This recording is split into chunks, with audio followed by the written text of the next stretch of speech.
வேலாயுதம் படத்தில் திருடனாக நடித்த சந்தானம் எதை திருடினாலும் அடுத்த அரை மணி நேரத்தில் வசமாக சிக்கிக் கொள்வார். இதேபோல் நாகையைச் சேர்ந்த இந்த இளைஞர் பல்வேறு திருட்டுச் சம்பவங்களில் ஈடுபட்டு உடனே போலீசில் சிக்கி வந்துள்ளார்.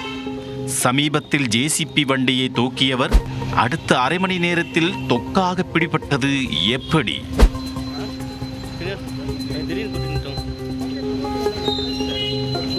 புதுச்சேரி மாநிலம் காரைக்கால் துறைமுகத்தில் ஒப்பந்த அடிப்படையில் ஜேசிபி வாகனம் இயக்கி வருபவர் ஸ்வகின் ராஜ். அவர் தனது ஜேசிபி வாகனத்தை போலகம் தொழிற்பேட்டை மைதானம் அருகே நிறுத்திவிட்டு உதிரி பாகம் வாங்க கடைக்கு சென்றுள்ளார். திரும்பி வந்து பார்த்தபோது ஜேசிபி வாகனம் நின்ற இடம் தெரியாமல் காணாமல் போனது. வாகனம் திருடு போனதை உணர்ந்து அவர் உடனே திருப்பட்டினம் காவல் நிலையத்திற்கு புகார் தெரிவித்தார். உடனே போலீசார் விரைந்து செயல்பட்டு காரைக்கால் துறைமுகத்தின் ஒதுக்குப்புறமான இடத்தில் வைத்து சுகேன் ராஜாவின் ஜேசிபி வாகனத்தை கண்டுபிடித்தனர். வாகனத்தை மடக்கி பிடித்து அதிலிருந்த இளைஞரையும் கைது செய்தனர். விசாரணையில் அவர் நாகை மாவட்டம் திருக்குவளையைச் சேர்ந்த ராஜவேல் என்பதும் திருட்டையே தனது தொழிலாக வைத்திருந்தவர் என்பதும் தெரிய வந்தது.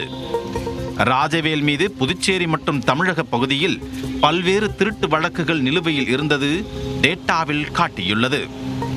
சிறு சிறு திருட்டுகளில் ஈடுபட்டு வந்த ராஜவேல் திருடியதும் அடுத்த சில மணி நேரங்களில் போலீசில் வசமாக சிக்கி வந்துள்ளார்.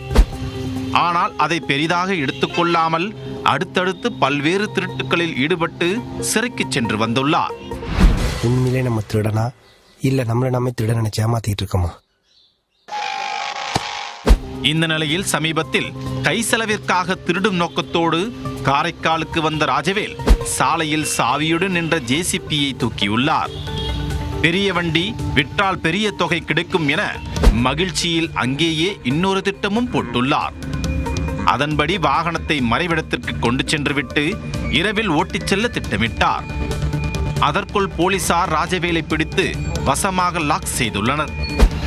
இதனையடுத்து ராஜவேல் மீது திருட்டு வழக்கு பதிவு செய்த போலீசார் அவரை நீதிமன்றத்தில் ஆஜர்படுத்தி சிறையில் அடைத்தனர்.